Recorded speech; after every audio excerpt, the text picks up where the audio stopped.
So, how about all this election stuff? I'll let you start. Well, we were watching pretty closely last night.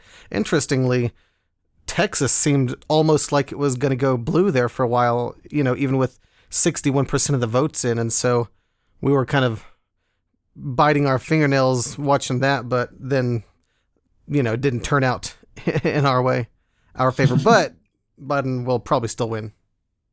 Oh yeah, yeah. So I was even joking to people. I said, Texas, if you finally turn blue, I promise no more redneck jokes. I mean, Texas is closer to turning blue than place like Oklahoma. Yeah, exactly. Yeah, I mean, it would be nice, but it's probably not happening this year. Yeah. Or, So, I mean, it could legitimately happen either next time or the time after that, though. oh yeah. That's yeah. Let's start with that then. Pretty much, inevitably, the blue wave is coming, whether this year or not. It's coming. We know this because all these marijuana bills have passed, and then popular vote. I mean, inevitably, Biden gets the popular vote. That doesn't decide an election, but it goes to show that despite all these little states that aren't on board, most of the people are. And I'm even gonna go so far as to say that within the next election, we just might get more states to join the what do you call it? The pact to uh, Oh, change the the electoral. Yeah, as far as the electoral college stuff goes, yeah. yeah, Yeah, it's been an up and down thing, but it's actually getting entertaining now because again, I'm pretty confident Biden's going to win at this point, and so just seeing Trump flailing for trying to hold on for dear life, trying to stop votes from getting counted, yeah, claiming all this fraud, just it's hilarious, and it's just going to make it all that much more painful for him whenever he has to get his ass out of the White House. yeah. Kyle Kalinske. I don't know if you're familiar with him. Secular Talk. Oh He yeah, was yeah, on. Yeah, he was on Joe Rogan last night, and before that, he predicted. I think he was pretty much going off of Nate's prediction, which is he says Biden's going to get 351. I think that's way too optimistic, yeah, but I think it's still safe to say that um, Biden's going to win. yeah, Now, Bernie and Kyle and most rational people who know how things work correctly said that Trump is going to try to say he won last night just because he's going to look like he's ahead. yeah, And the good thing about all that is that if Biden's leading in any states right now, whether swing or not, it's highly unlikely it'll flip the other way. But vice yeah. versa is just not true. Yeah, because most of the mail-in votes are going to be disproportionately Biden supporters because that's what Democrats supported mail-in ballots because of the coronavirus, whereas Trump people are like show up in person and be as obnoxious as you can and get everything right in. So Trump's tapped out. He's not going anywhere positive at it, I don't think. Yeah. What I found interesting was not last night, yesterday. Um, there's a radio host in California, probably even LA. His name's Hugh Hewitt. He's been, Republican conservative all along since Bush.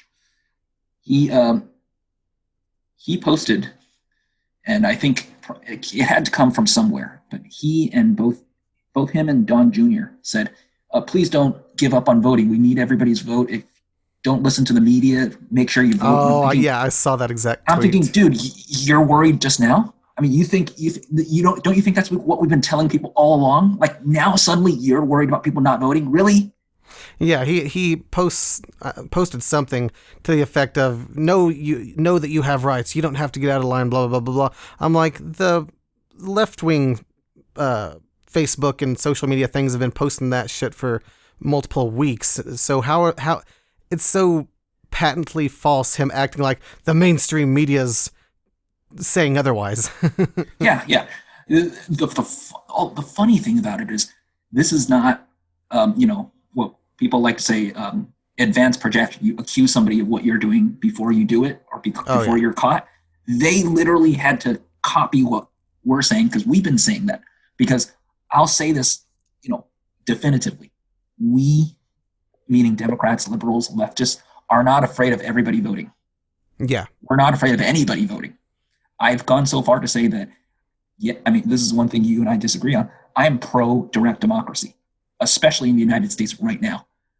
I'm Yeah, not I'm under any delusion that very it'll against always be that. in my favor, but as of now, I am very much not afraid of everybody voting. I don't care how stupid, ignorant, or hateful you are. I want everybody to vote, and I know that all things taken into account, popular vote is still in favor of Democrats. So, Republicans can come up with all these conspiracy theories, but we know, I don't care if they know, we know that the more people vote, the better for us. So Yeah. it's funny to see them suddenly getting a little nervous that, oh, maybe our people wouldn't get to vote. Why? Just now. Yeah. And it's pretty clear that the popular vote favors Democrats and liberals because we've seen both of the last two elections where the electoral college and not the popular vote decided it. Like, more people voted for the Democrats, and so it's pretty. You can be pretty confident that if it was just going by the popular vote, that Democrats would win. Yeah. But in my opposition of direct and absolute democracy, I would liberals would be even more ahead. But the more pragmatic, rational ones like Andrew Yang rather than fanatics. Yeah, but I guess you and I could probably agree on something is even if we don't have direct democracy, we probably should still have popular vote. Do you agree? Um, what do you mean? As A in, like, popular vote in deciding a president. That's yeah, whoever the most people vote for should win. Like, Yeah. for example, the idea behind the Electoral College is actually something that I agree with, but the Electoral College doesn't serve that purpose anymore.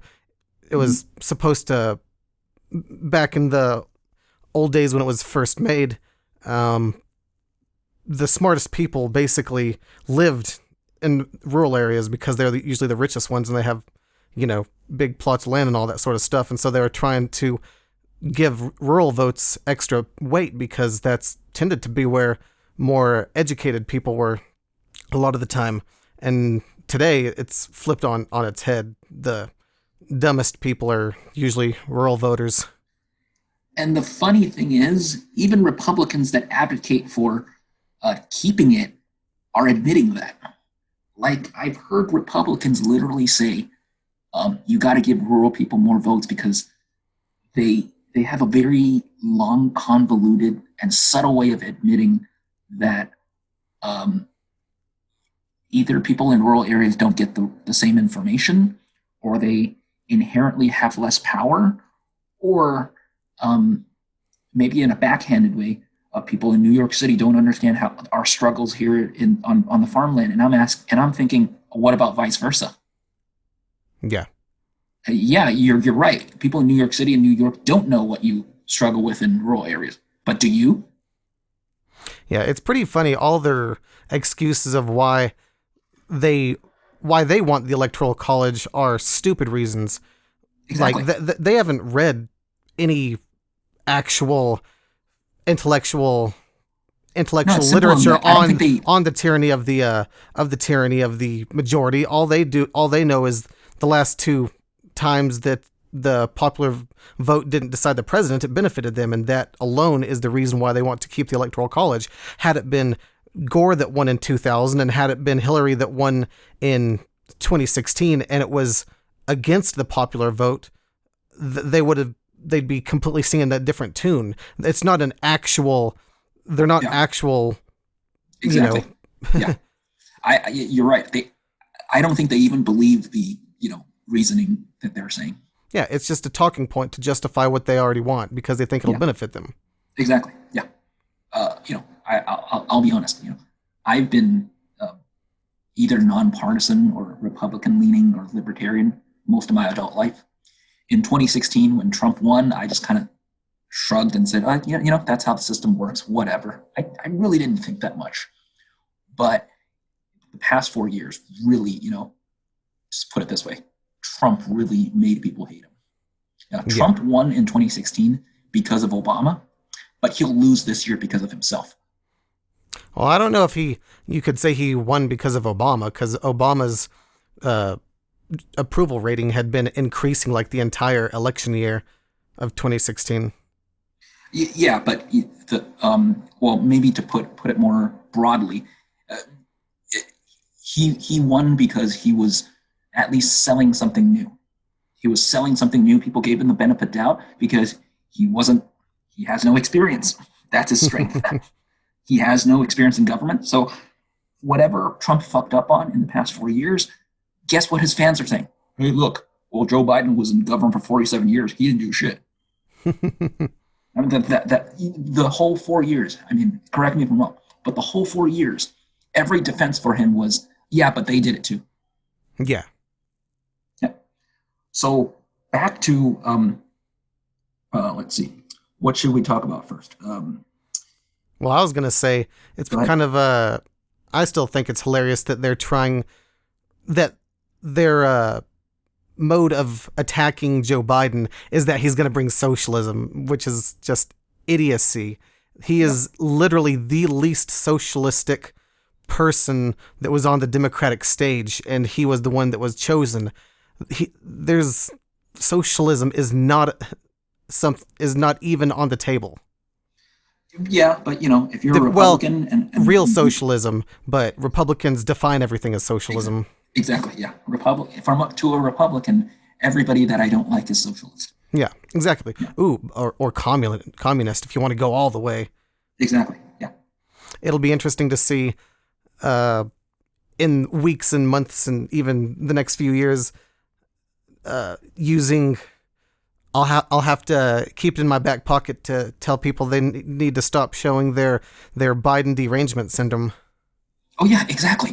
That's what I've been so excited about for the past 2 weeks. It's like I've been slowly digging up all the things they've said to me in the past 3 years. Oh, and I'm going to say, okay, yeah, it's my turn. I ain't going to play nice anymore. I'm fucking done. I mean, we really tried to. I'm going to go out of my way to be as insufferable as you people were for the last 4 years. And exactly. Of course you're going to say, or the entire 4 years, Trump and their whole cult is about how oppressed they are and how much nobody likes me and all this other sort of stuff. And that's exactly what they're going to do to Biden, though. But Obama couldn't wear a tan suit without them throwing a fit, like front page news on Fox. They're going to do the same thing to Biden, and it will be transparent that it's, and it'll be way like worse. Tea Party all over again. Oh yeah. Because if you're old enough to remember Tea Party, I distinctly remember, like, back when Obama was first elected, I was still Republican leaning, anti-tax, pro-small government, and all that bullshit. Yeah. I remember thinking, even as much as I was not pro-Obama, I remember watching every moment of Fox News. They act like the world was perfect before 2009. Yeah. They act like, we didn't pay any taxes, but now we're suddenly going to have to budget some of our income to pay for my taxes. Oh yeah, that's one of the biggest stupid things that Republicans say. I guess, for the first 4 years, I kind of just gave up on, fighting Democrats because I just thought, this is kind of the norm. Maybe Americans just don't want, lower tax and small government. So I kind of didn't think much of it. And then Obama won again in 2012, and then I really stopped caring. And then came 2016, and again, I just thought, I think all I remember was, I don't like Trump because he's kind of racist. And I didn't think he was going to win. And just to reiterate, people keep saying, the polls were wrong and Nate was wrong. No, I can't emphasize this enough. Nate was more right than anybody. In fact, he was very right for 2016. He was, if you don't look in the details, he was wrong insofar as no, he wasn't even wrong about that. He was the polls were right. Hillary won more votes. Yeah, not just that. Nate gave Hillary something like 75%. So it was about, 30% versus 70%. Nate from Secular Talk, is that who you're talking about? No. Kyle is from Secular Talk. Nate is from 538. Oh, okay. I'm getting them mixed up. Yeah. So Nate from 538 said that Hillary has a 30% chance of losing, but Trump won by about 1%. That's totally right. Yeah. Yeah. And so from that lesson, this is where we, compare. That's what matters. Trump had, before electors actually cast their votes, 306. So today, as we are here, he's lost Arizona and Wisconsin. That's 21 gone, and you're down to 285. Yeah, and he's probably losing Michigan. I think he's probably losing Michigan. You're right. So let me just read the whole list of states that he all has to keep just to maintain 2016. I mean, I think if Biden currently gets Wisconsin and Michigan, he will win. Exactly. Yep. Exactly. Yeah. Then he won't need Pennsylvania. Yep. Or North Carolina or Georgia. Exactly. Yeah. So yeah, I'll just go through the math for people who are new to this. Trump had 306 in 2016. That's before the electors actually voted, because then he had 2 people go rogue, and it was 304. But it doesn't matter. He had 306 on election night, or whenever the votes were completely tallied. As of today, he already lost Arizona and Wisconsin. That's 21 down, so he's down to 285. Okay. Did he have Nevada in 2016? Yes. No. Nevada was blue. Nevada was blue. Yes. Oh, okay. Let me make sure. Yes, Nevada was blue. Yeah.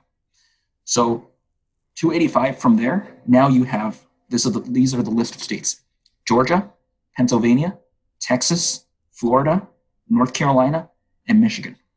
He literally has to keep every single one of these to not lose. Yeah. He loses one of these, 16 gone, he drops below 270, and that's it. So this is where I think Nate is kind of wrong, is he predicted Georgia, Florida, and North Carolina to all be blue. Currently, they are still red, and I'm not too concerned about it. My eyes are on Michigan or Pennsylvania. And once you get Michigan or Pennsylvania, again, either you lose 15 or 16, doesn't matter. You're dangerously low to 270. Then all you need is somebody from Maine or Nebraska, or somebody to go rogue. Yeah. But you can't bank on somebody going rogue. That's never happened. If it's that tight, it's not even going to get that far. So my point is, despite Nate being wrong on 3 states, Biden's still going to win. Kyle might be wrong about 351, but again, he only needs to win. Biden only needs to win one of the next 6 states. Yeah, and he almost certainly will win Michigan. I think that CNN already posted on their Twitter that they're projecting Biden as the winner to Michigan, which pretty much seals the deal. Yeah. And there's a very good possibility that all the mail-in ballots that Pennsylvania is counting may actually be enough to swing Pennsylvania. Even though we don't need Pennsylvania, it would still be salt in the wound for Trump voters to be beaten even more overwhelmingly. Yeah. It's funny. I had a guy a week ago say that, maybe 3 or 5 days ago, he says, "Oh yeah, this is my projection." He posted a map. He says, if Trump gets Michigan, he won't need Pennsylvania. I said, "You're right, but that's an if." I looked closely. This guy was totally sold on Arizona and Florida staying red. And we already know now Arizona's not staying red. So, yep. Which is pretty amazing, actually, that Biden got a comfortable win in a historically conservative Arizona. Yeah. And I didn't look yet in California's Orange County, but doesn't matter. We're 66%. I mean, despite all the propositions that aren't exactly going liberal, we're still a rich people state that votes blue. Yeah, California's never been really been a concern of whether California is going to go Republican or Democrat, or at least not in modern days. Not looking at the Democrat Party and the Republican Party as they currently are. Yeah, I'll tell you what's actually salt in the wound. This would be real salt in the wound if it's true. Is if they stopped counting, they could call it, and they still couldn't. They still didn't have to count the ones that Trump is trying to block. That would be salt in the wound. Yeah. Like Trump keeps accusing people of sneaking in votes and counting fake votes that magically come in, but he can't even block them fast enough. Yeah. Have you seen the? I think there's literally a. I saw it on Twitter. A stop the vote crowd of right wing lunatics that are trying to bully. I can't remember if it's Pennsylvania or one of those places into stopping their counting, and Is it's that just legal? like I don't think so. It shouldn't be. Yeah. Of course, I thought trying to run a presidential candidate's bus off the road was also illegal. So we'll find out. Yeah. So, yep. You want to talk about the accusations of cheating?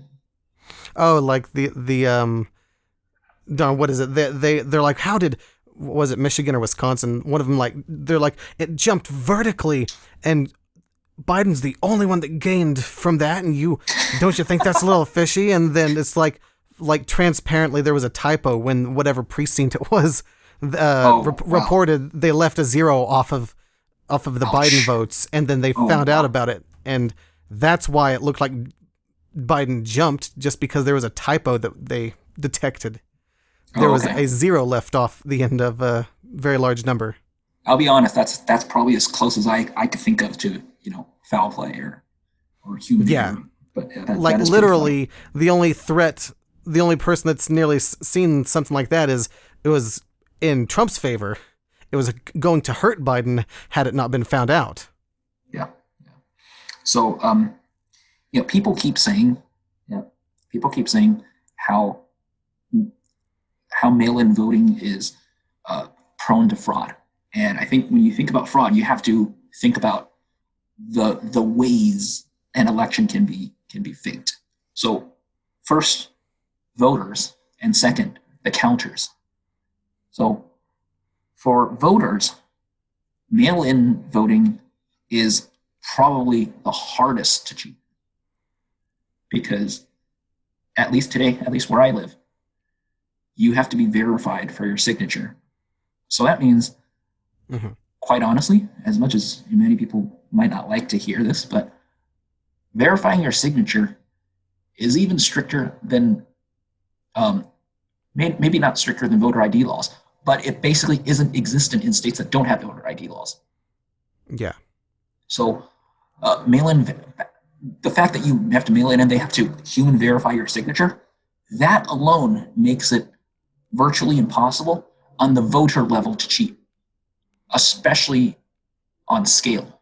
Meaning, yeah, yeah, you can steal a person's ballot, or you can get a ballot mailed to you that's not yours. You could sign it for them, but good luck getting the signature right. But let's say you got the signature right. That's one vote. yeah. You're gonna have to. Biden's not winning by 5 or 10 votes in any of these places. He's winning by thousands. Exactly. Yeah. So on the voter level, mail-in ballot is more secure than almost anything I could think of that we've tried. Yeah, I mean, it's basically what we've known since Trump's been, claiming that thousands of illegal immigrants or millions of illegal immigrants voted in the 2016 election, and that's why Hillary Clinton got the popular vote. We know it's not true. The Republicans saying, "Oh, there's dead people voting." I'm like, no, dead people are voting. They're simply still on the registered voter rolls. That's not actually people. There's not almost any examples of people having actually used the name of a dead person to vote. Yeah, exactly. And sadly, that conspiracy theory is what led to some states, I think it was Georgia, that purged people. Yeah. Yeah. Greg Yeah. Palast is, I haven't paid too much attention to the detail just because, things have been moving so fast. Greg Palast is, have been covering elections for years, at least as early as 2000 and 2004. Yeah, he's been shining the light on, voter registration purges, which obviously disproportionately affect low income and African American people. Yeah. And so, but because of how much we're winning, we don't even need those conspiracy. We don't need these bad news things to help Yeah. us in our Biden's argument. winning if I'm not mistaken, he's winning by more than even Hillary Clinton won the popular vote. And then obviously he's going to win the Electoral College. It's pretty certain at this point. And so the margin of winning is going to be well outside the margin of error. Exactly. Yeah. And so back to cheating and fraud. If your conspiracy theory is that counties and counters and states are going to cheat and not the voters, I got news for you. They don't need to wait until the last day to do that. They had minimum 3 weeks to prepare all their fake ballots, or just be ready to report the number that they want when they decided that they wanted to falsely report it. If they wanted to do that, they wouldn't wait last day to do it. Yeah. They totally would. They totally wouldn't need to. There's no system that would stop them. Put it that way. And if they're going to do that with the president, why would they not do it with, say, the Senate, for example? Because the Senate's not looking that great right now either. But somehow they changed the ballots, but only to affect the presidential candidates, and not anything else. Yeah, I mean, it's like you got to be so delusional to think everybody's against you, to think that when they're going to cheat, they're not smart enough to cheat where it actually matters. Yeah. Oh, yeah. It is absolutely in their modus operandi that they have to be persecuted. They desire so much to be able to claim that they're persecuted, and probably relates a lot to their fundamentalist religion too. They have to feel like they're being persecuted for being Christian in a country that's 70% Christian. They say, I'm going to fly this flag regardless of who it offends. I'm like, you live in America. The flag's not offending 90% of the people here.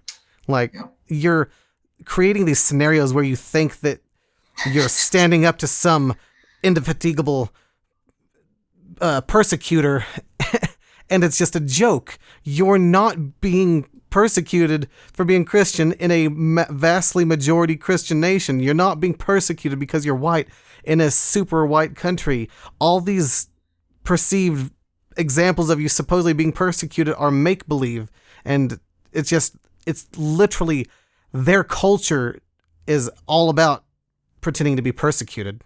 Ironically, they're the ones who used to say, oh, you're playing the victim whenever they do it. Yeah, to a much greater degree. And I think Trump winning really did change the tables a little bit. Meaning, during Tea Party years, yeah, they were the victims because one, they lost, two, the culture wasn't shifting their way. So yeah, I can see that for the 8 years of Obama, they felt victimized. As soon as Trump won, I think a good portion of them, especially young people, played the fuck you, I'll be the bully card, because Trump was really leading that example. So every time a Democrat complains about something they're victimized by, which is frankly far more legitimate, they always say, oh yeah, you just can't lose. Well, I think it's funny whenever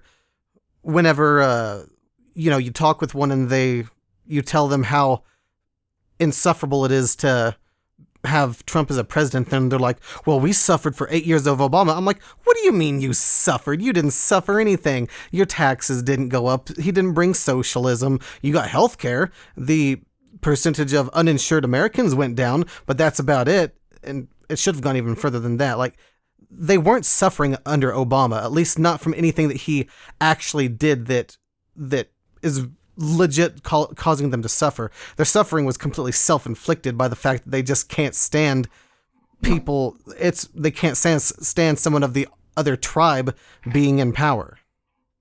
Yeah. And Obama wasn't throwing around his weight anywhere near as much as Trump did. I mean, do you remember, like, Unbiased America constantly talking about how many executive orders and executive order, all that sort of stuff? And they're like, it proves that he's an authoritarian because he uses all these executive orders. And then the second Trump gets in and just like shelling out executive order after executive order, even stupid ones, like ones like he writes an executive order thinking that, or trying to act like he's saving people with pre-existing conditions whenever that was already covered by Obamacare. And without Obamacare, his executive order wouldn't have even had the authority to do that anyway. Yeah. Or kind of like a more recent example, if I remember right, um, the second stimulus bill this year didn't pass or didn't get to a vote. So he just wrote an executive order saying I'll take care of people. Yeah. Yeah. Or ironically, even though he literally told the Senate to don't worry about the stimulus, let's just get our right wing judge onto the court, as proving that he doesn't care about helping people. He cares Yeah. about partisan tactics. Yeah. Yeah. Exactly. You know, people. Um, Let me um, segue one thing real quick. Are you a Sure. little bit disappointed that um, last night's ads weren't as fun as Super Bowl? I mean, uh, clearly more people were watching. Like, there's no doubt. I mean, not on one channel, but I don't know if there was more people watching than the Super Bowl. Americans are pretty devout in their religious worship of football. oh, okay. Even when you throw in that there's more women that watch election, or is that not even true? I suspect, I don't know exactly where you'd have to go to find the numbers, but I bet more people watch the Super Bowl than that watch live coverage of the presidential election. Yeah, yeah, and it is harder to track because it's not one channel. It's public Yeah, information. It's hard yeah, to exactly. Because I was watching it on YouTube on the channel, or just a live YouTube exactly. channel. But yeah, I don't have a whole lot of faith in the American people. I mean, sure they voted for Hillary Clinton slightly, but it should never have been that close. When the guy Hillary Clinton's running up against is the person who, for the last multiple years, was one of the at the forefront of perpetuating a stupid conspiracy theory that Obama's a Muslim from Kenya. Like, it should have been no contest. No one should have been able to lose to Trump if the American people as a whole were sane. Yeah, luckily, as a whole, we are. Yeah, it's just not evenly spread. I was going to make the joke that we've been watching the election like waiting for the Pope announcement, but maybe yeah, if we didn't even make Super Bowl, maybe not. The Pope announcement, is that what you said? Yeah, that's what I said. Yeah. But oh, how I saw Will Ricciardella on Uh-huh. his Twitter jump, of course, just parroting the same Trump crap, but he was going, "It is an absolute travesty that we don't know who the president is on the election day." I'm like, probably would it not be more of a travesty to deny legally eligible voters, like, for their to vote, Yeah, like, and yeah. for their votes to count? Or That honestly, let's flip it around and say, would you have preferred that we found out sooner? Like seriously, what if we actually started counting ballots sooner and faster? All these early voting states, we do early vote and vote early count. Would they really want that? Yeah. Well, and what it is it's not a real principle. They don't really have a principle that says that we should know who the president is on election day. It's purely a talking point to mask the simple fact that they know that Trump voters voted disproportionately in person, and so they know that it would manipulate the election in Trump's favor if they stopped voting. So that's the only reason Ricky Ardella or any right winger, Trump, has that talking point. It's not because they actually believe in the talking point. It's because it's a mask for they just want to lie in the election. They want to throw out votes that are inconvenient. Yeah, exactly. And I mean, we don't even need to say this. We know this. If tables were turned, they would love to keep counting. They would Oh love to yeah. say it ain't over. Oh yeah. They would still probably be suing states, but they'd be doing the opposite, which is they ask for recount as soon as somebody calls, it not in their favor. Oh yeah. Time and again, they have shown that they have very few actual principles that they wouldn't instantly do a 180 on whenever they become inconvenient. Another particularly egregious example is the whole Supreme Court thing. in 2016, Mitch McConnell is saying we should treat this as a referendum for let the people choose and all this other sort of stuff, that a president shouldn't put someone on the Supreme Court in an election year. And then literally, and that was 10 months before Obama was even going to leave office. So that was almost a full year that they stonewalled him. And yet this year, they completely 180'd on that. Now they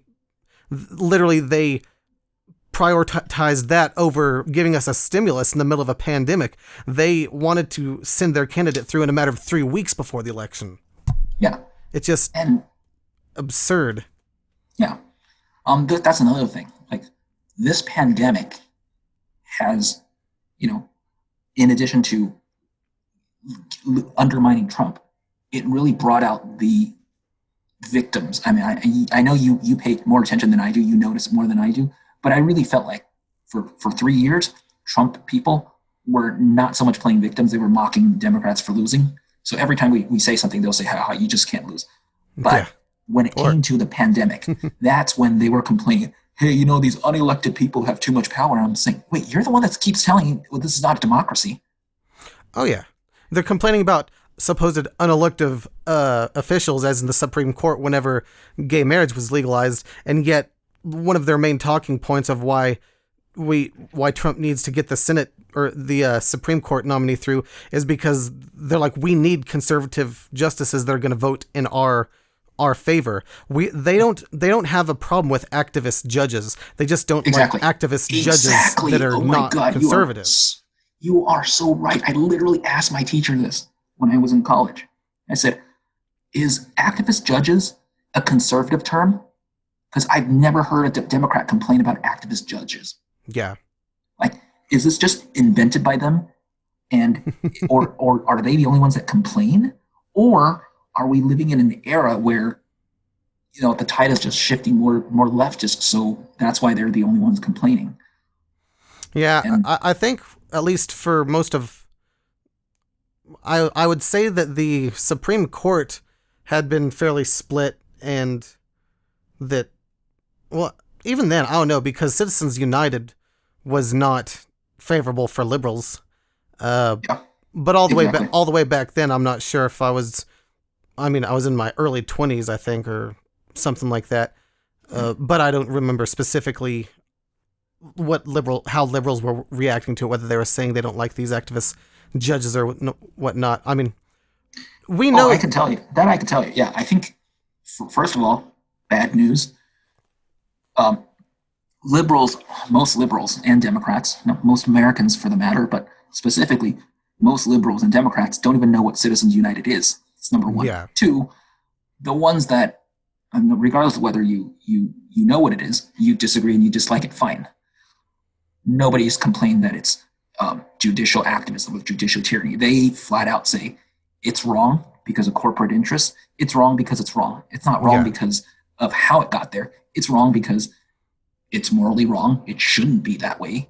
I don't care how we got there. It just shouldn't be. Yeah, and ironically, most Republicans, if you talk to them, you'll be like, rich people shouldn't be able to sway our elections, right? All this crony capitalism is a problem, and they'd be like, yeah. I'm like, then why did you overwhelmingly support Citizens United? Again, it's another one of those things where it's complete hypocrisy. It's not that they mind money in politics. They just mind the money of the people that they don't like in politics. You can tell whenever all a conservative is whining about is George Soros supposedly pulling the strings from behind. They complain about his money in politics, but they don't mind the Koch brothers' money in politics. They don't mind the Waltons' money in politics. They don't mind Sheldon. They don't mind the person Adelson. They vote for is literally a billionaire. Yeah. Oh yeah. Which ironically, that's been a whole irony itself. Just the fact that they think this dude that has golden toilets and just gold-plated Venetian-looking apartments that he hangs out with, or he's somehow the people's man, is just mind-boggling. Let me ask you this: what has been the best argument you've heard that says 2018 doesn't predict Trump losing. That what's the best argument that What's the best argument coming from, say, a Trump sympathizer or a Republican that says 2018, yes, we lost, but that's not indicative. they could have simply said we may have lost in the House, but we strengthened our hold in the Senate. But that falls apart as soon as you bring up only a third of the Senate was even at stake. It could have stayed the exact same way it was. And in any case, it's still going to be a sample size of what the overall direction is going. And of course, it doesn't look like they're even going to lose the Senate this time, which is insane. But for the same reasons, you're not voting every state now. Yeah, but now if you think about 2018 and now 2020, that's 2/3 that have gone up, and it's still swinging in favor of Republicans. Okay, fair. Yeah. And I guess you're right. No, of course, data says you're right. Yeah. and that's because the Senate by nature is the number of states, not a number of people. So yeah, it gives rural areas disproportionate power. Pocket. I get it. Yeah. Which is ironic because that's one of the made up things that right wingers will bring up in favor of the Electoral College. They'll say, without the Electoral College, all of our president would simply get chosen by New York and California every time. Yeah. And I'm like, the Electoral College isn't the only thing balancing the power. The Senate itself is doing it. The fact that every single I can't remember every single election other than there's more stuff than the Electoral College that has anything to do with evening out power. And even then, it's not necessary, because it's not like California and New York universally vote for the Democrat every time. Something like 40% of California voted for Donald Trump in 2016. It has no actual utility at causing politicians to not ignore rural voters, because lots of the people in those areas still vote for the same people that the rural voters did. Yeah, exactly. And so this is why every time they bring up, it's going to be big states or big cities that override the rural area, and I just ask them the same question, which is, what reason is there that it shouldn't be one man, one vote? And they always have this. I don't even want to repeat it without sounding stupid. They always say, because somebody, I don't even know how to say it without sounding like an idiot. They say, well, people in big cities shouldn't decide more than people in a rural area. And I said, they don't, because they count equally. Why shouldn't they? Yeah, they think it's some self-evident mantra, but stating I think people are conflating, because Electoral College has a few properties, but I think people are conflating at least two of the properties. One is winner takes all. Two is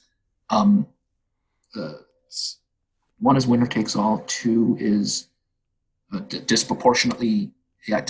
Small states have disproportionately more. So those are two things that taken together make the Electoral College. The winner-take-all thing wasn't initially in the Electoral College. That happened. Individual states passed the winner-take-all, where all electoral votes go towards the candidate that the state, the simple majority voted for. That swept the states in around the 1850s. I think it was like 18 between 1820 1850. But yeah, before or after Lincoln? Before. Okay, got it. Yeah. Then it had to be 1850 or sooner. Yeah, Lincoln was president during the Civil War. I'm pretty good with my history. Yeah, it was just a slip of the tongue. Obviously, it wasn't the 1500s because the U.S. didn't exist then. Yeah, exactly. Yeah. So I said, wait, what? We hadn't even founded Jamestown yet. Yeah. So so we kind of talked about 2018. Next thing is stock market. Everybody was predicting that either if Biden wins or if we hang by a thread, the stock market's going to crash. Oh yeah, because they're like, Biden's a socialist, so if he wins, then everyone knows that he's going to ramp up taxes and do all this other garbage, which is hilarious because I actually looked at my portfolio today and it jumped like 4%. I was like, holy crap. Yeah. After it started looking like Biden was winning, the stock market boosted, which is all the more funny. Again, we should tune into Unbiased America because you remember in 2016 and early 2017, they were talking about the Trump bump as far as the stock market goes. And I bet they're going to completely ignore the Biden bump that happens. Right. That's another thing I was going to say. If I've been telling my friends, if Biden inherits, I don't care if he created it or inherited. Let's just give him worst case scenario. If he inherits an economy that he can boost and fix, if he ends up with a job record on his hand, I don't want to hear your bullshit excuses. That's all his. Yeah. You can't be complaining about it because Trump had almost a year or at least 6 months to fix whatever COVID did to him. Yeah. And so if Biden can fix it, or just by luck, I mean, people keep saying, COVID is an election hoax. Sorry, it's not going to end after tomorrow. But if COVID magically disappears one day or slowly disappears one day, it's gonna in 4 years. I'm sorry, even if it's not in 1 year. Then Biden does recover, or maybe he does something to speed up the recovery. That's all his. You can't say inherit anymore. Actually, literally, there's no speed at which Biden could make the United States recover with that one of those right-wing social media groups wouldn't still say, well, he could have gone faster and a Republican would have done it faster when they're just pulling it out of their ass. Yeah, and to be fair, I think one thing we've learned this year about the stock market is that rich people have nowhere to park their money. So for the past 6 or 8 months, with so many people losing their jobs, stock market has still been pretty stable. They recovered like within 1 or 2 weeks. And you mean since in then March? It's been, yeah. I think it was like 3 weeks or okay, maybe 3 weeks. Like 3 weeks, but yeah. But everything, whether it's 1 month or 2 months, is a fraction of 8 months. Yeah. So, and ever since it did recover, meaning it got back to the April of 2019, it's been fairly stable. Yeah. Yeah. Actually, and if that's any, go ahead. Oh, you go ahead and finish. I was just gonna say while we're on the coronavirus, we can talk about that. Yeah. Okay. So if that's any indication, that means that 1, maybe rich people don't care about poor people, or 2, rich people just invest in the stock market no matter what, and 3, COVID isn't going to kill the stock market, and nor will Democrats. Yeah. Well, what it's amazing is they're like, the Democrats will raise taxes and it'll ruin the economy. I'm like, but the taxes have been that high before, like say during Clinton, for example, and the economy wasn't doing terrible. So there's empirical evidence that shows that we can have tax rates higher than we currently have them, and the economy will do just fine. Any change would be short term. Like, sure, the stock market may dip a little bit temporarily, but it would come back. It would rebound and then keep going up at the same rate. There's pretty much all the effects of lowering or raising taxes are temporary as far as how well the market's doing. Yeah, and Biden explicitly said it's not if you're making less than 400,000. No, we won't see that until later. Yeah. But at the very least, the Republicans can still say, well, they'll at least undo the bump that Trump gave us. Like, there wasn't a bump. It went up and then it went back down and stabilized, like it always does. Okay, what's next?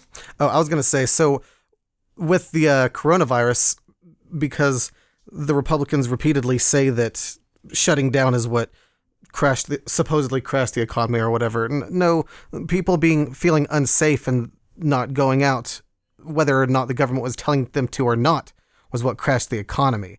It's not one thing or the other. They're tied. The economy is going to do bad if the coronavirus is raging, and if the coronavirus is not raging, then the economy will do good. You don't have to choose one or the other.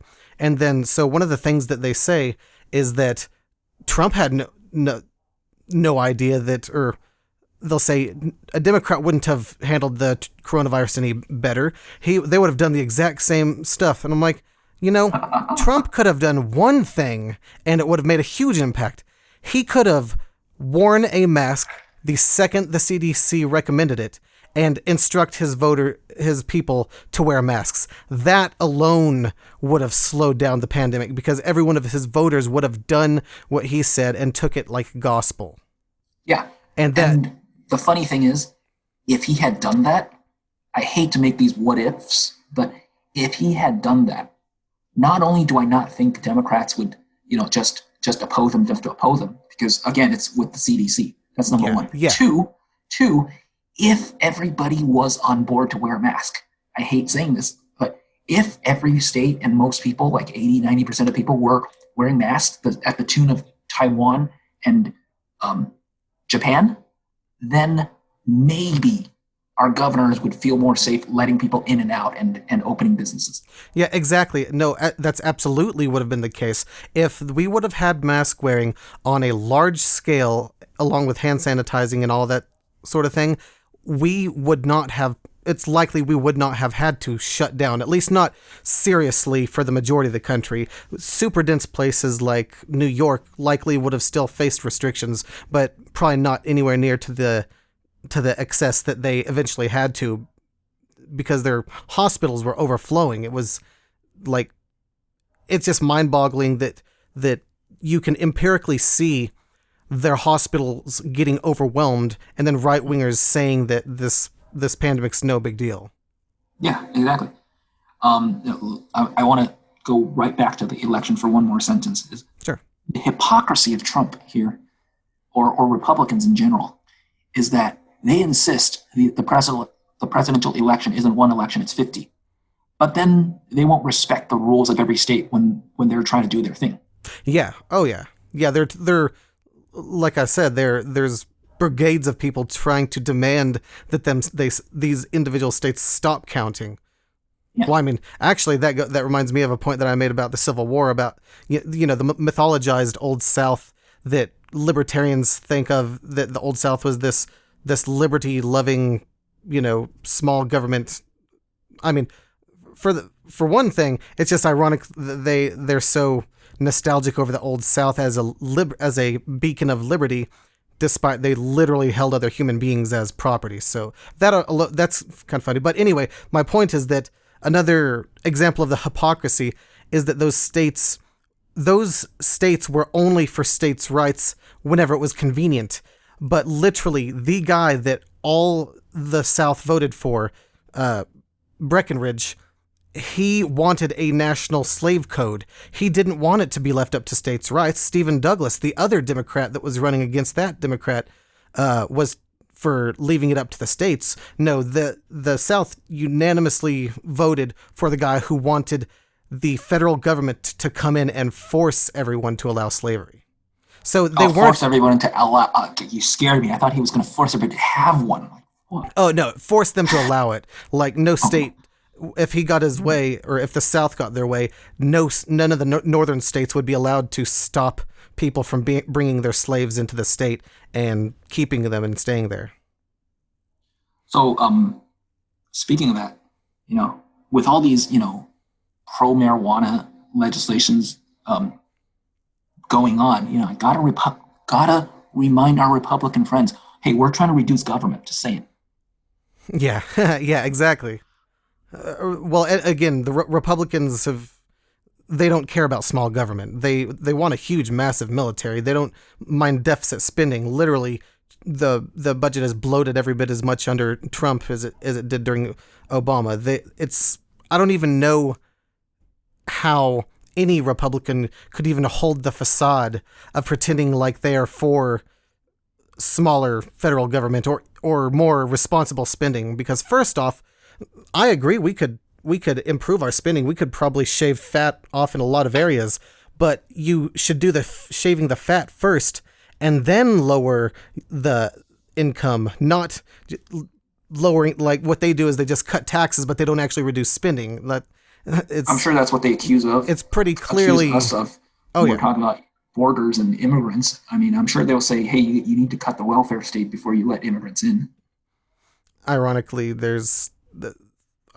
first off, the largest amount of our debt is owed to ourselves to Social Security, but not welfare. And in any case, just let's slash the military budget. We don't need a military as big as we have. We're already unchallenged on the world stage militarily. It's not even close. Let me ask you this: since we keep going back to hypocrisy of Republicans, do you see a similar level or abundance of this type of hypocrisy on leftist liberals and Democrats? I don't necessarily think that it's quite as universal as it is for the Republicans. Give me the best one you can think of. Definitely the best. Well, for one thing, Democrats supposedly being pacifists, and yet they're demanding that we punch every Nazi we see, and they it seems way too often they refuse to condemn actual rioters and people burning stuff down and all that. Okay, fair enough. I think, okay, see, that's where I would say there's a difference between an average voter and a politician. Politician obviously never advocates punching people. Sure, voters might. And then right. Joe Biden denounced the riots. Exactly, yeah. And then rioting, I'm totally with you. I'm so disappointed that, during George Floyd, there was not more leadership, especially whether you're talking about a Democratic Party or Black Lives Matter, that came up and said, don't riot, we don't stand for that. We can't lower ourselves to that level. We don't need to, we shouldn't. Yeah, it's not necessary. Yeah, we had way too many social justice warriors that said, you shouldn't tell people how to protest. And I said, you're trying to spare the feelings of, I hate to say, the most powerless or the few, but more importantly, because of sparing these people's feelings or trying to sympathize with them, you're going to lose a lot of people in the middle. I can't sell my middle friends on we're standing for peaceful, nonviolent protest if I can't even point the finger and say that's not us. Yeah. Because if you don't point the finger as that's not us, you're opening the door for infiltrators and provocateurs to fuck you up. Oh yeah, and which is rightfully so what a lot of the more liberal-leaning libertarians are trying to kick the racists out of the movement, because so many of those racists have infiltrated the libertarian movement and the more reasonable libertarians rightfully see that those people are making them look really bad. Yeah, exactly. Actually, one of the other big examples of hypocrisy on the left that I was going to say is that nuclear power.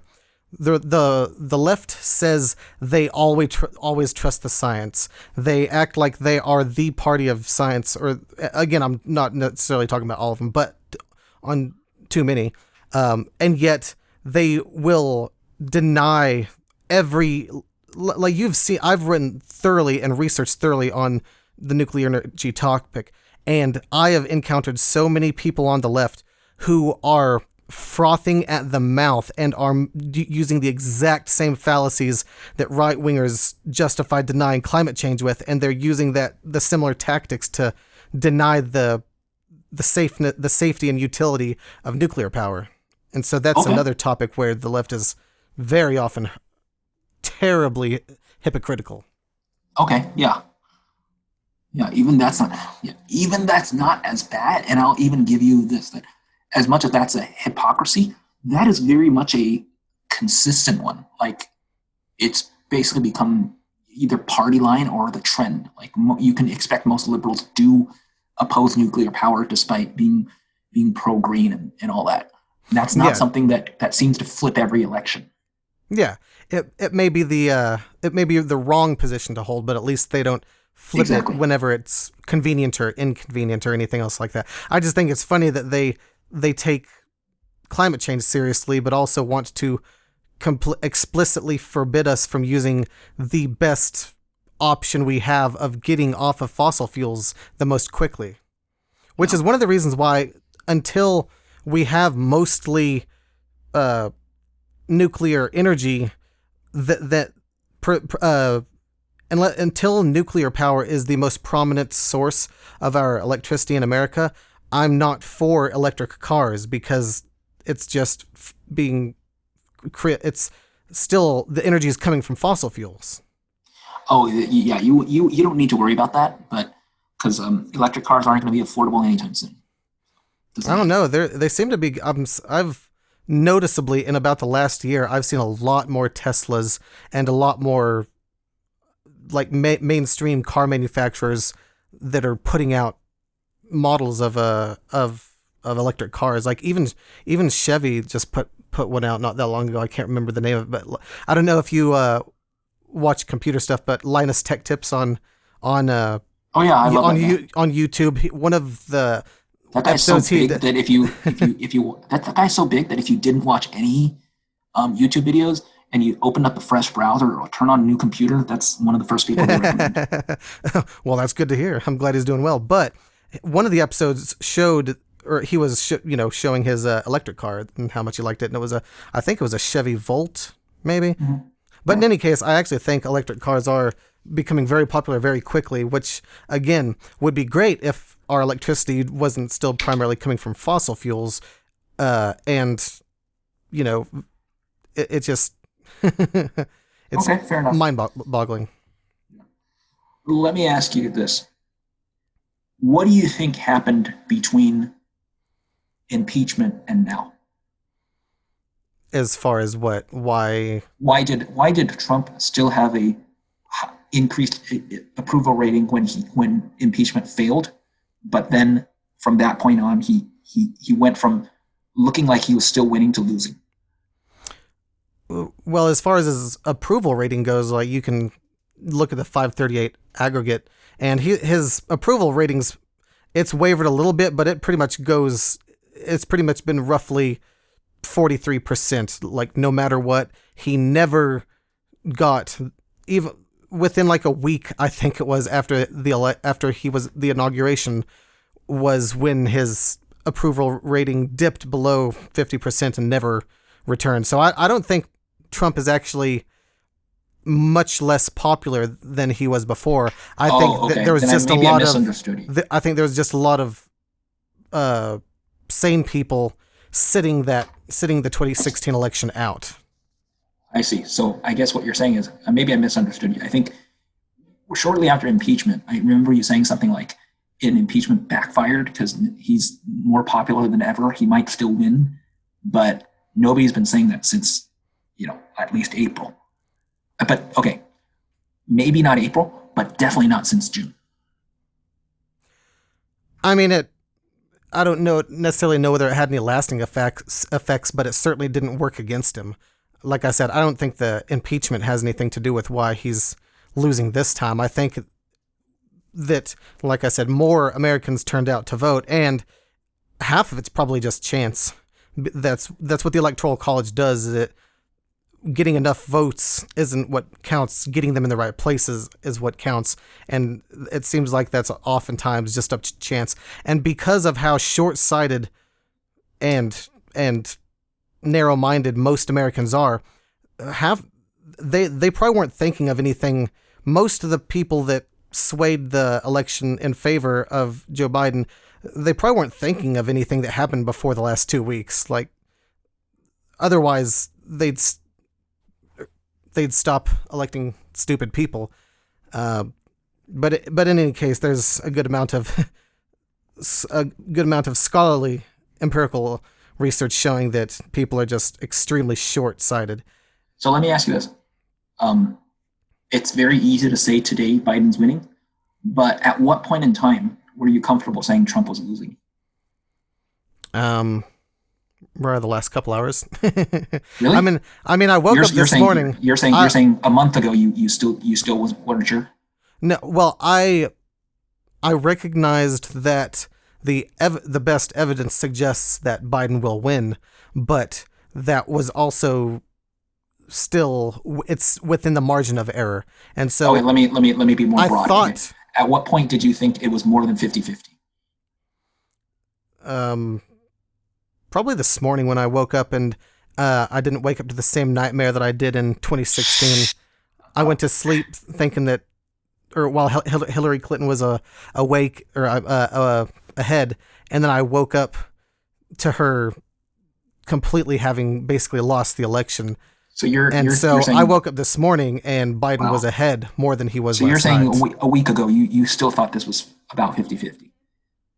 Logically speaking, I knew that it was like the evidence was in Biden's favor, and I've known that for a while. But as far as not wanting to get my hopes up and then have them crashed, I wasn't going to allow myself to feel particularly confident that Biden was going to win until it's pretty much a done deal. Okay, so you answered my first question, which is done deal was pretty much this morning. So when do you remember? Done deal was, I started feeling more confident this morning. The done deal was after it, like an hour ago, whenever I saw that CNN projected Michigan as let me ask you. So when do you remember that there was enough evidence to favor Biden? I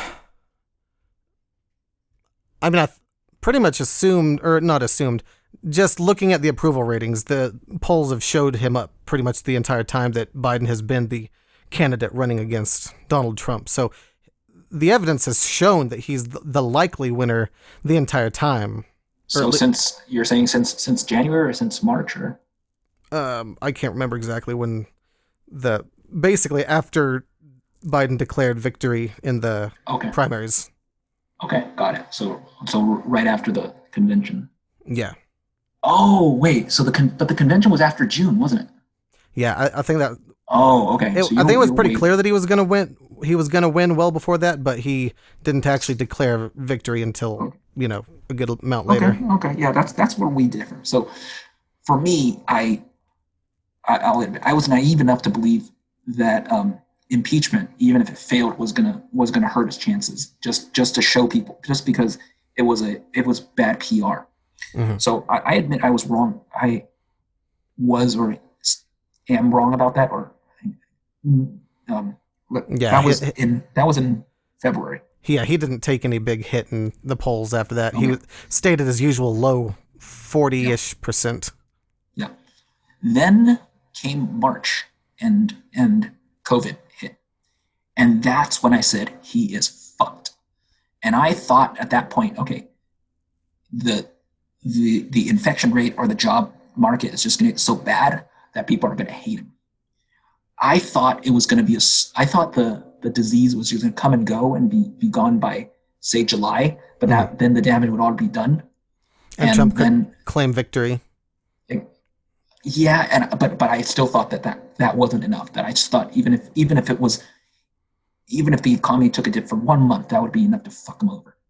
What I didn't see was one, the pandemic lasting this long, and two, I really didn't think he would lose by this much. I really thought that today we would be sitting here and we would still be waiting on one state to be for Biden's favor, and he's gonna just lose by one state.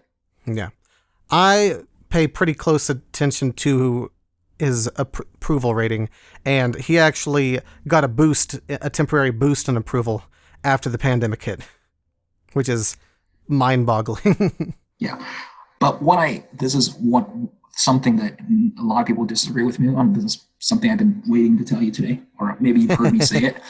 But I think the one thing that really fucked him over wasn't COVID. I mean, yes, COVID did do a lot of it, but the one thing that really broke the straw that broke the camel's back was Chauvin. Chauvin? He got away with impeachment. He almost got away with COVID just by cheering on the protests and telling people to defy orders and dividing our country between red versus blue and people scared versus people not scared. He almost got away with it. But as soon as Chauvin killed Floyd, that was over. That's when he lost so many people in the middle. He got so many people on the road protesting, on the streets protesting. You got all these people rioting.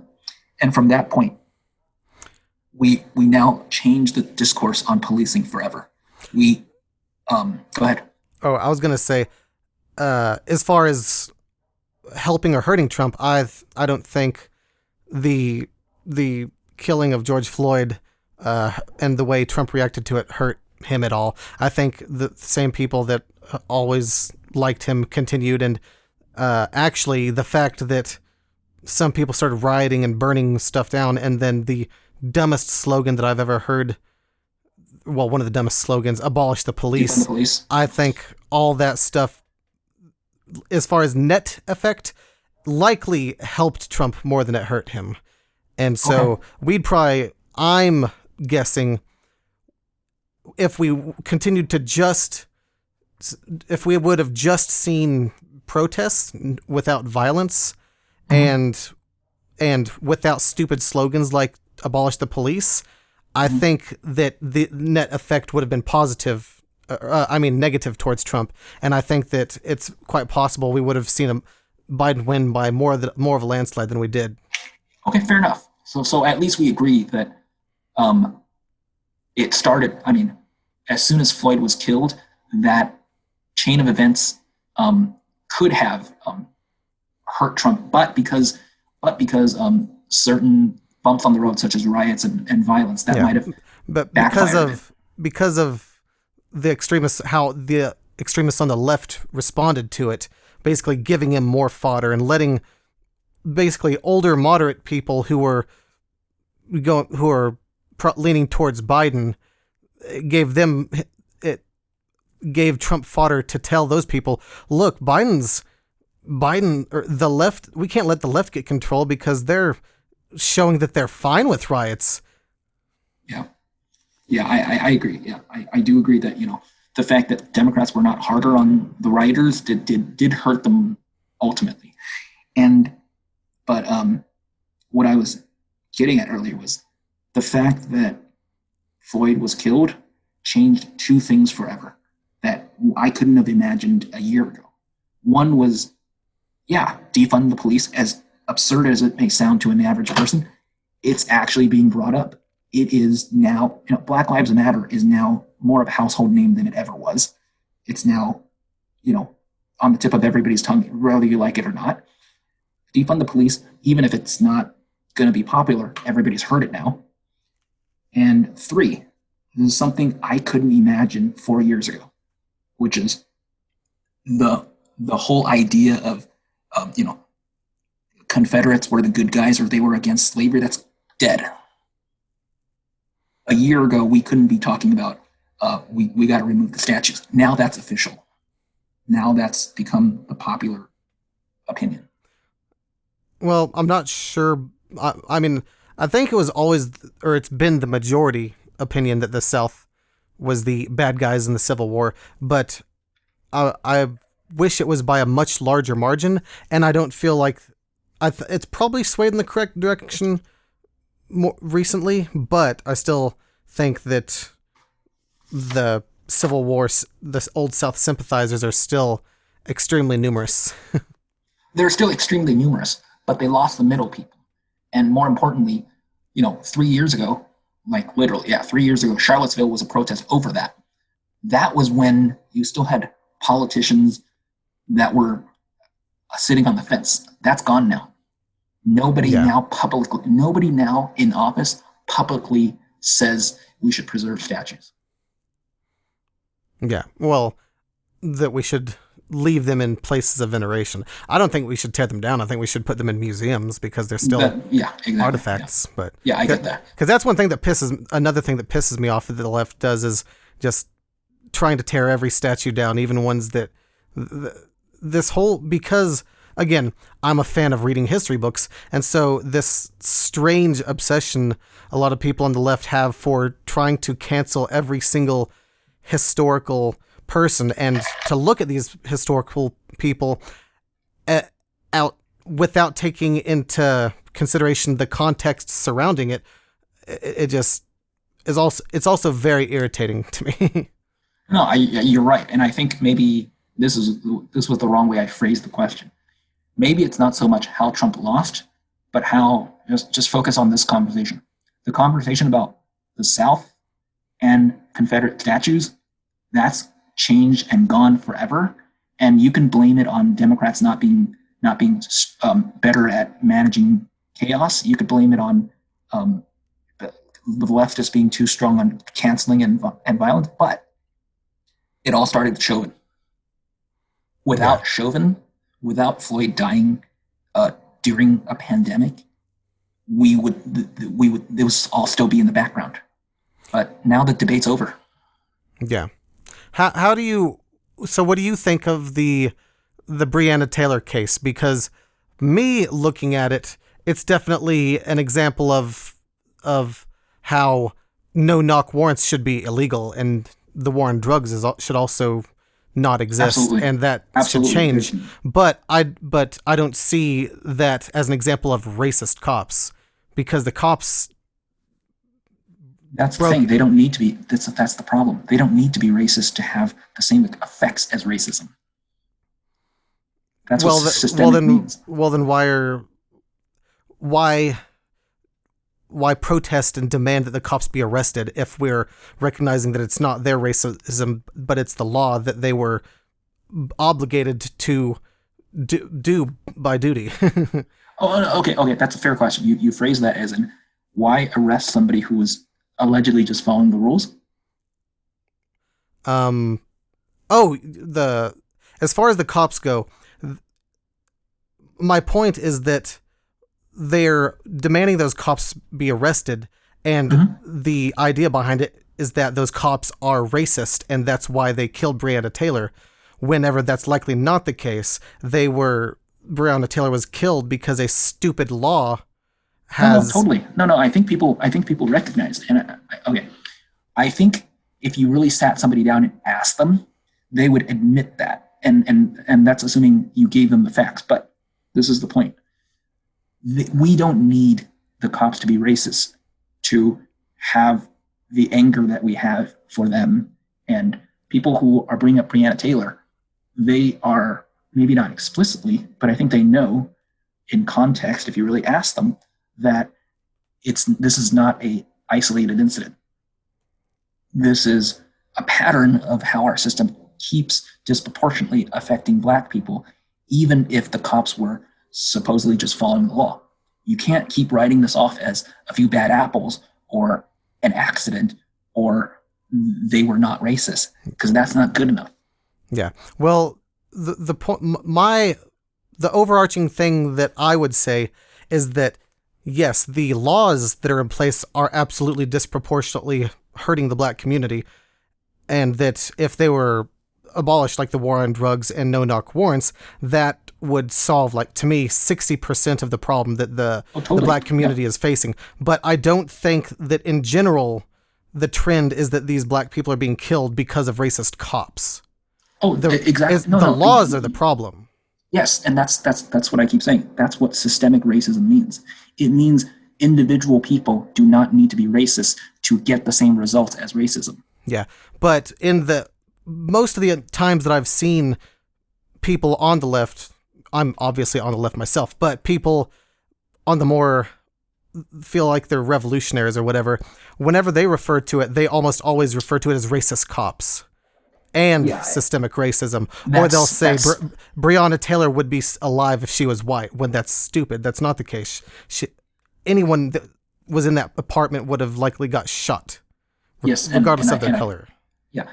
Yeah, and I think as mistaken and wrong as that might be, it's a minor wrinkle on the greater point. And it's unfortunate that, yes, some people do repeat things without looking at details.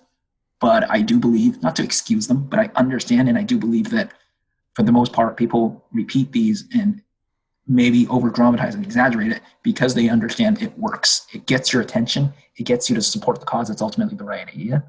And I'm sorry, but wrongly accusing 3 or 5 cops of racism for killing people is much better than ignoring that 2 innocent people were killed because they were... Well, the problem is it's not just 2 or 3 cops being accused of racism falsely. It's most cops or not most cops, most killings where a black person is killed, it is assumed right off the bat that the Okay, cops are racist.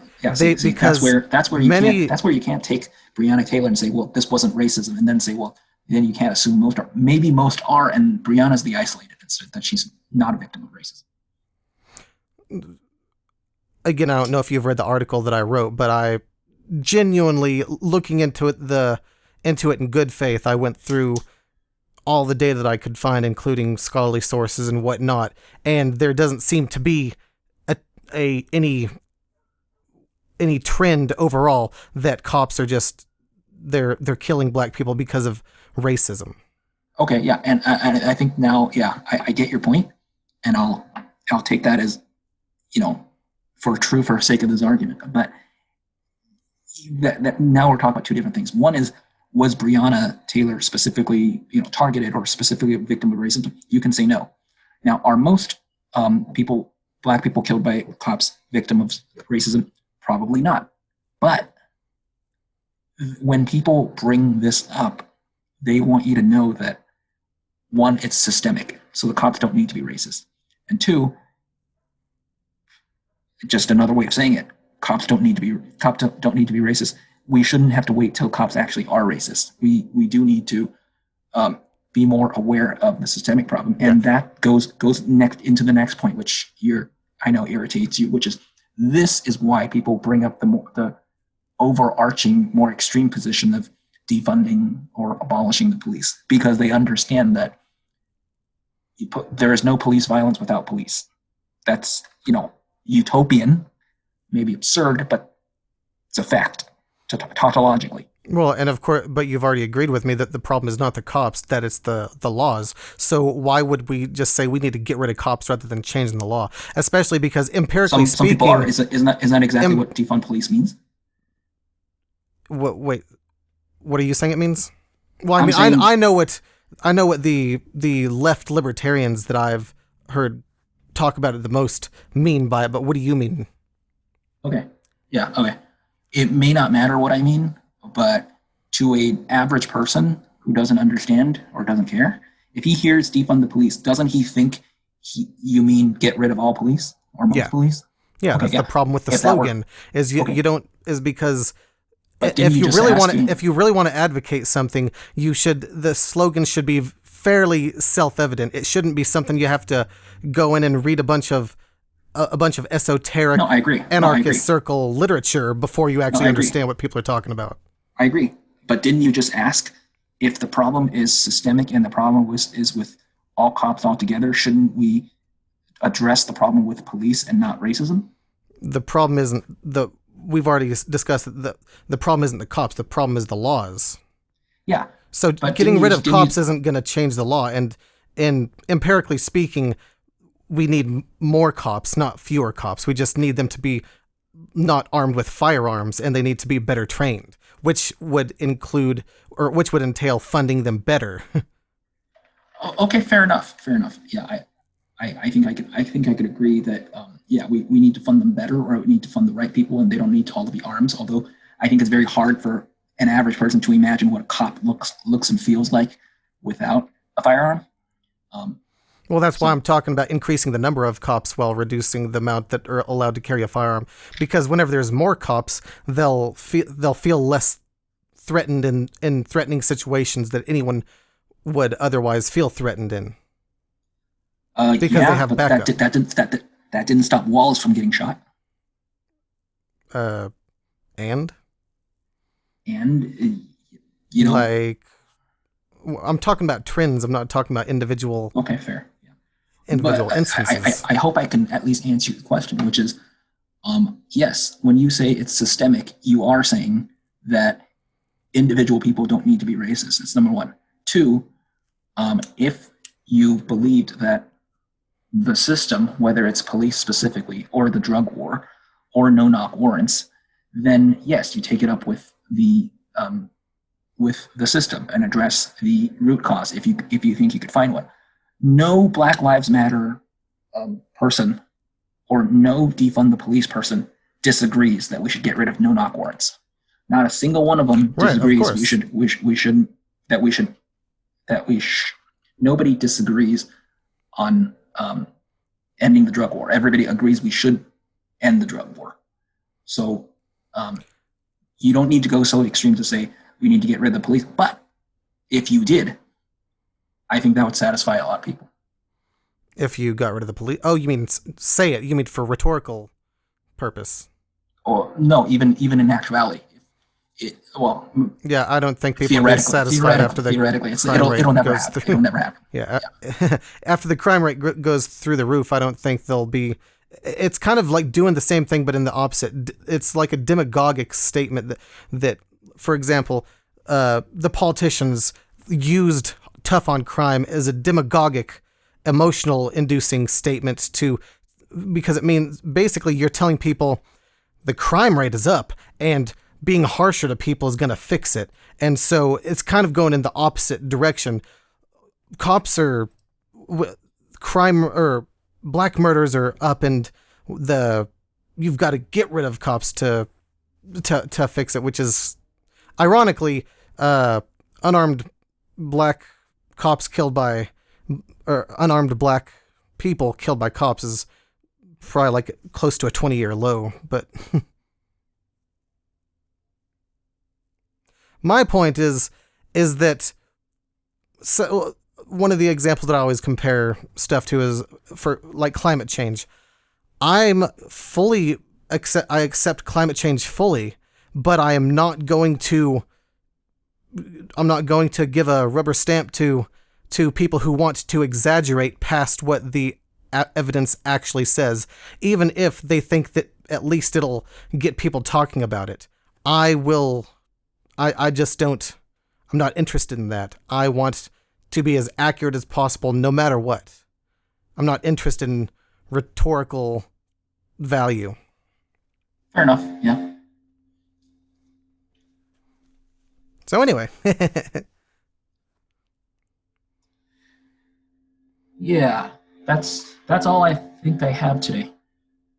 Oh, okay. Well, it was a good hour and a half worth of material. We could turn that into a pretty good podcast. Yeah, and to think we thought we could wrap this up in 30 minutes.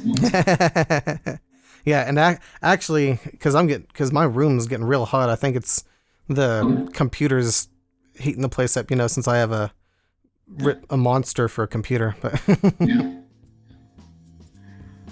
All right, man. Good talking to you. We'll do this again soon. Yeah, that was a fun one. I agree. I'll look forward to the next time we get a discussion going. Cool. All right, see you next time. See you next time. Bye.